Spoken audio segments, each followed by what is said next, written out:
নমস্কাৰ এই মুহূৰ্তত হৈ পৰিছে কেইবাটা গুৰুত্বপূৰ্ণ খবৰ আৰু এনেকুৱা ধৰণৰ খবৰ নিতৌ চাবৰ কাৰণে এই চেনেলটো সাবস্ক্ৰাইব কৰি কাষত থকা বেল আইকনটো প্ৰেছ কৰাৰ লগতে ভিডিঅ'টোত এটাকৈ লাইক কৰি উৎসাহিত কৰিব। সাংবাদিকক ভাবুকি দিয়া মন্ত্ৰী পীযুষ হাজৰিকালৈ জাননী। সাংবাদিকক ধমকি দিয়া পীযুষ হাজৰিকালৈ নিৰ্বাচন আয়োগৰ জাননী প্ৰেৰণ কৰা বুলি এক সূত্ৰই জানিব দিছে। জাগিৰোড থানাত মন্ত্ৰীগৰাকীয়ে ভাবুকি প্ৰদান কৰা সাংবাদিকে মন্ত্ৰীজনৰ বিৰুদ্ধে এজাহাৰ দাখিল কৰিছিল। কংগ্ৰেছে বিষয়টো নিৰ্বাচন আয়োগক দৃষ্টিগোচৰ কৰি এক পত্ৰও দিছিল। সূত্ৰটোৱে জানিবলৈ দিয়া মতে যিটো ফোনৰ পৰা পীযুষ হাজৰিকাই ভাবুকি প্ৰদান কৰিছিল সেই মোবাইলটো আৰক্ষীৰ ওচৰত জমা দিবলৈ কোৱা হৈছিল। অৱশ্যে নিৰ্বাচন আয়োগে এই সন্দৰ্ভত আনুষ্ঠানিকভাৱে কোনো তথ্য সদৰি কৰা নাই। শুকুৰবাৰে মন্ত্ৰী পীযুষ হাজৰিকাই ভাবুকি প্ৰদান কৰা সাংবাদিকজনৰ ভাষ্য গ্ৰহণ কৰে আৰক্ষীয়ে। লগতে আয়োগৰ নিৰ্দেশ অনুসৰি তেওঁৰ মোবাইলটো আৰক্ষীয়ে জিম্মাত লয়। ইফালে বিভিন্ন দল সংগঠনে পীযুষ হাজৰিকাৰ বিৰুদ্ধে ৰাজ্যজুৰি তীব্ৰ প্ৰতিবাদ সাব্যস্ত কৰিছে। আনকি কংগ্ৰেছে জাগিৰোড সমষ্টিৰ বিজেপি প্ৰাৰ্থীগৰাকীৰ প্ৰাৰ্থিত্ব বাতিলৰো দাবী তুলিছে। সংগ্ৰামক জেললৈ পঠাম বুলি কৈ বিপদত মন্ত্ৰী ডক্টৰ হিমন্ত বিশ্ব শৰ্মা আৰু নিৰ্বাচনী সভাত অংশ লোৱাত বাধা নিৰ্বাচনী আয়োগৰ। সংগ্ৰামক জেললৈ পঠাম বুলি মন্তব্যৰ বাবে তৃতীয় পৰ্যায়ৰ নিৰ্বাচনৰ প্ৰচাৰ সভাত অংশ ল'ব নোৱাৰিব মন্ত্ৰী ডক্টৰ হিমন্ত বিশ্ব শৰ্মাই। মন্ত্ৰী হিমন্ত বিশ্ব শৰ্মাই নিৰ্বাচনী প্ৰচাৰত অংশ লোৱাত বাধা নিৰ্বাচন আয়োগৰ। 48 ঘণ্টাৰ বাবে মন্ত্ৰী হিমন্ত বিশ্ব শৰ্মাক বাধা আৰোপ নিৰ্বাচন আয়োগৰ। সংগ্ৰাম মহিলাৰ সন্দৰ্ভত মন্ত্ৰী ডক্টৰ হিমন্ত বিশ্ব শৰ্মাই কৰিছিল কেইবাটাও আপত্তিজনক মন্তব্য। আনকি জেললৈ প্ৰেৰণ কৰাৰ ভাবুকি প্ৰদান কৰিছিল সংগ্ৰামক হিমন্ত বিশ্ব শৰ্মাই। এই সন্দৰ্ভত নিৰ্বাচন আয়োগৰ ওচৰত দাখিল কৰা হৈছিল অভিযোগ। কাৰণ দৰ্শোৱাৰ জাননী প্ৰেৰণ কৰিছিল আয়োগে হিমন্ত বিশ্ব শৰ্মালৈ। আৰু নিৰ্বাচন আয়োগৰ নিষেধাজ্ঞাৰ পিছতেই হিমন্ত বিশ্ব শৰ্মাৰ প্ৰতিক্ৰিয়া। বাতিল কৰিছো মোৰ সকলো সভা। নিৰ্বাচনৰ নিষেধাজ্ঞাৰ পিছতে মন্ত্ৰী ডক্টৰ হিমন্ত বিশ্ব শৰ্মাৰ প্ৰতিক্ৰিয়া। টুইটাৰ যোগে প্ৰতিক্ৰিয়া মন্ত্ৰী হিমন্ত বিশ্ব শৰ্মাৰ। 48 ঘণ্টাৰ বাবে তেওঁ সকলো নিৰ্বাচনী কাৰ্যসূচী বাতিল কৰা বুলি মন্তব্য। সংগ্ৰামৰ সন্দৰ্ভত কৰা মন্তব্যৰ বাবে নিৰ্বাচন আয়োগে দিছিল এই কঠোৰ নিৰ্দেশ। আৰু টুইটাৰ যোগে হিমন্ত বিশ্ব শৰ্মাই এইদৰে জানিব দিয়ে যে I am asked by Election Commission of India to stop campaigning for next 48 hours. Therefore all my meeting scheduled for tomorrow stand cancelled. ইয়াত উল্লেখ কৰিছে যে 48 ঘণ্টাৰ বাবে কোনো নিৰ্বাচনী প্ৰচাৰত অংশ ল'ব নোৱাৰিব হিমন্ত বিশ্ব শৰ্মাই। ফেচবুক টুইটাৰ আদিৰ জৰিয়তেও চলাব নোৱাৰিব প্ৰচাৰ। প্ৰিণ্ট বা ইলেক্ট্ৰনিক মাধ্যমতো দিব নোৱাৰিব কোনো সাক্ষাৎকাৰ। সংগ্ৰাম মহিলাক জেললৈ প্ৰেৰণ কৰিব বুলি কৰা মন্তব্যৰ বাবে নিৰ্বাচন আয়োগৰ এই নিষেধাজ্ঞা।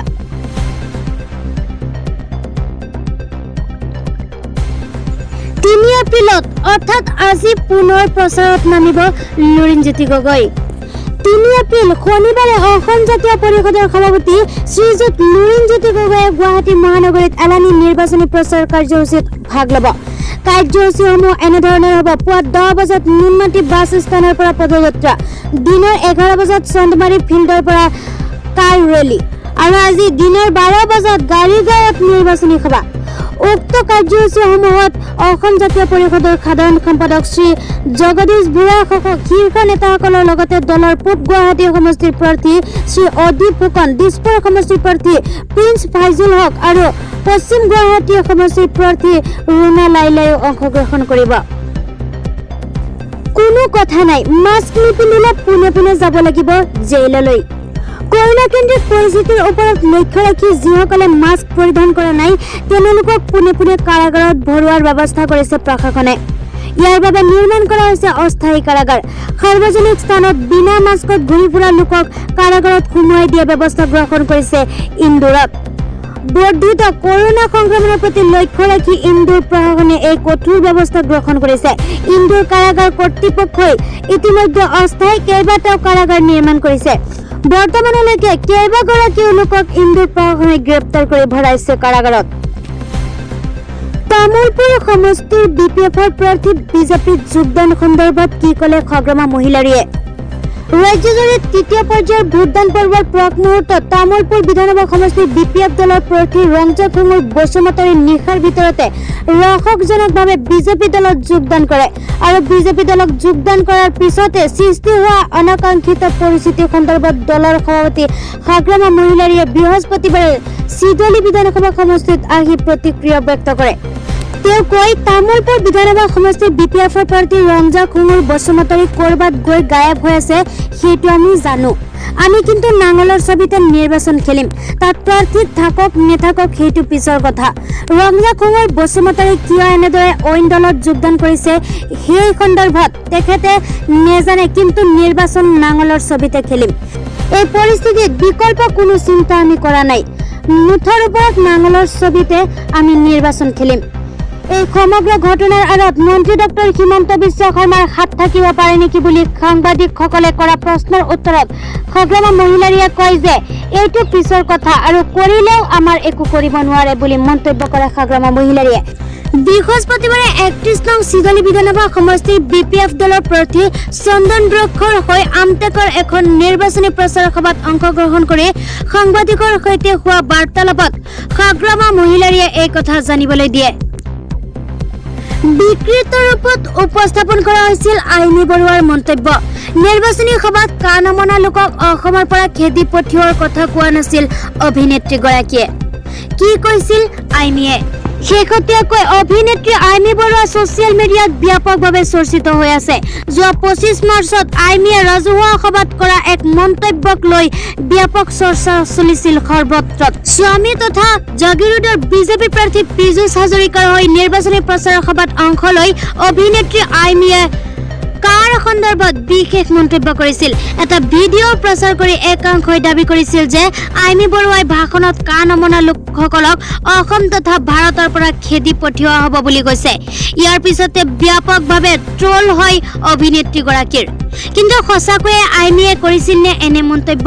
ফেক্ট ক্ৰেচেণ্ডো অসমীয়াই ভাইৰেল হোৱা ভিডিঅ'ৰ সত্যতা নিৰূপণ কৰি উল্লেখ কৰিছে যে আইমী বৰুৱায়ে প্ৰকৃততে কা মানি নোলোৱা লোকক ভাৰতৰ পৰা খেদি পঠিওৱা হ'ব বুলি কোৱা নাছিল। তাৰ পৰিৱৰ্তে তেওঁ কৈছিল যে অসম তথা ভাৰতত বসবাস কৰি থকা বঙালী সম্প্ৰদায়ৰ লোকসকলক কা বা নাগৰিকত্ব সংশোধনী আইন নামানিলে অসম তথা ভাৰতৰ পৰা খেদি পঠিওৱা হ'ব। কেৱল চীনৰ সামগ্ৰীহে গেৰাণ্টি নোহোৱাকৈ আহে, বিজেপিক প্ৰিয়ংকা গান্ধীৰ প্ৰত্যুত্তৰ। অসমৰ গোলকগঞ্জ সৰুক্ষেত্ৰী আৰু বৰপেটাৰ ৰাইজলৈ দিয়া এক ভিডিঅ' বাৰ্তাত কংগ্ৰেছৰ শীৰ্ষ নেত্ৰী প্ৰিয়ংকা গান্ধীয়ে বিজেপিক আক্ৰমণৰ লক্ষ্য কৰি লয়। কংগ্ৰেছৰ ৫টা গেৰাণ্টিক লৈ বিজেপিৰ সমালোচনাক উভতি ধৰি প্ৰিয়ংকা গান্ধীয়ে কয়, চীনৰ সামগ্ৰী দেখিবলৈ ধুনীয়া যদিও তাৰ গেৰাণ্টি নাথাকে আৰু বেছি দিন নিজিকে। প্ৰিয়ংকা গান্ধীয়ে ভাষণ দিবলগীয়া গোলকগঞ্জ আৰু সৰুক্ষেত্ৰী অথবা বৰপেটাত য'তেই নহওক সকলোতে শুকুৰবাৰে কংগ্ৰেছৰ সভাত বিপুল সংখ্যক লোকৰ উপস্থিতি দেখা যায়। যদিওবা কংগ্ৰেছ নেত্ৰী প্ৰিয়ংকা গান্ধী শুকুৰবাৰে অসমলৈ আহিব নোৱাৰিলে, তথাপি গোৱালপাৰা পূব গোলকগঞ্জ আৰু সৰুক্ষেত্ৰী সমষ্টিৰ কংগ্ৰেছ দলৰ নিৰ্বাচনী সভালৈ মানুহ শিলদল ভাঙি আহে। আৰু শুকুৰবাৰে আহিবলগীয়া কংগ্ৰেছ নেত্ৰী প্ৰিয়ংকা গান্ধীৰ ভ্ৰমণ তেওঁৰ স্বামী ৰবাৰ্ট ভদ্ৰাৰ COVID-19 পজিটিভ ধৰা পৰাৰ পাছত বাতিল হৈছিল। অৱশ্যে প্ৰিয়ংকা গান্ধীয়ে উপস্থিত থাকি ভাষণ দিবলগীয়া সমষ্টি ৩টাৰ ৰাইজলৈ এটা ভিডিঅ' বাৰ্তা প্ৰেৰণ কৰে। পৰৱৰ্তী চৰকাৰ কংগ্ৰেছ মিত্ৰজোঁটৰ কৃষ্ণাইত কংগ্ৰেছৰ বিশাল নিৰ্বাচনী সভাত ৰিপুণ বৰা। খেলা হবে না, খেলা হয়ে গেল। অসম থেকে বিজেপি উৎখাত হয়ে গেল, অর্থাৎ খেলা আৰু নহয়, খেলা হৈ গল। শুকুৰবাৰে গোৱালপাৰা জিলাৰ কৃষ্ণাইৰ এক নিৰ্বাচনী সভাত এইদৰে মন্তব্য কৰে অসম প্ৰদেশ কংগ্ৰেছ কমিটিৰ সভাপতি ৰিপুণ বৰাই। সভাখনত বাংলা ভাষাত ভাষণ আৰম্ভ কৰি অতি উৎসাহেৰে ৰিপুণ বৰাই কয়, কালকেও খেলা হয়ে গেল 39টা সমষ্টিতে, মানে কালিও খেলা হৈ গল 39টা সমষ্টিত।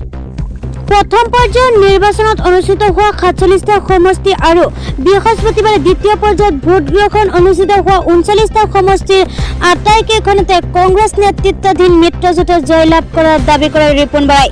আৰু মিত্ৰজোঁটত জয়লাভৰ দাবী কৰি ৰিপুণ বৰাই ৬ এপ্ৰিলত ভোট গ্ৰহণ হ'বলগীয়া আটাইকেইখন আসনো কংগ্ৰেছ নেতৃত্বাধীন মিত্ৰজোঁটে দখল কৰিব বুলি সগৌৰৱে ঘোষণা কৰে। বৰাই কয় যে এতিয়া অপেক্ষা মাত্ৰ 2 মেলৈ। সিদিনা অসমত ভ্ৰষ্টাচাৰী বিজেপিৰ অপশাসনৰ চিৰদিনৰ বাবে অন্ত পৰি কংগ্ৰেছ মিত্ৰ দলৰ চৰকাৰ গঠন হ'ব। মন্ত্ৰী হিমন্ত বিশ্ব শৰ্মাৰ ভাতৃ আৰক্ষী অধীক্ষক সুশান্ত বিশ্ব শৰ্মাক নিৰ্বাচন আয়োগৰ বদলিৰ নিৰ্দেশ। ভাৰতৰ নিৰ্বাচন আয়োগে এইবাৰ অসমৰ মুখ্য নিৰ্বাচনী বিষয়াক ৰাজ্যখনৰ মন্ত্ৰী হিমন্ত বিশ্ব শৰ্মাৰ ভাতৃ সুশান্ত বিশ্ব শৰ্মাক আৰক্ষী অধীক্ষক পদৰ পৰা বদলি কৰিবলৈ নিৰ্দেশ দিছে। সুশান্ত বিশ্ব শৰ্মা বৰ্তমান গোৱালপাৰা জিলাৰ আৰক্ষী অধীক্ষক হিচাপে কাৰ্যনিৰ্বাহ কৰি আছে। সুশান্ত বিশ্ব শৰ্মাক ৰাজ্যিক হেডকোৱাৰ্টাৰত কোনো উপযুক্ত পদলৈ বদলি কৰিব লাগে বুলি নিৰ্বাচন আয়োগে শুকুৰবাৰে জাৰি কৰা এখন পত্ৰত এইদৰে উল্লেখ কৰে। নিৰ্বাচন আয়োগে লগতে বীৰা ৰাকেশ ৰেড্ডীক তাৎক্ষণিকভাৱে কাৰ্যকৰী হোৱাকৈ গোৱালপাৰাৰ আৰক্ষী অধীক্ষক হিচাপে নিযুক্তি কৰাৰো নিৰ্দেশ দিয়ে।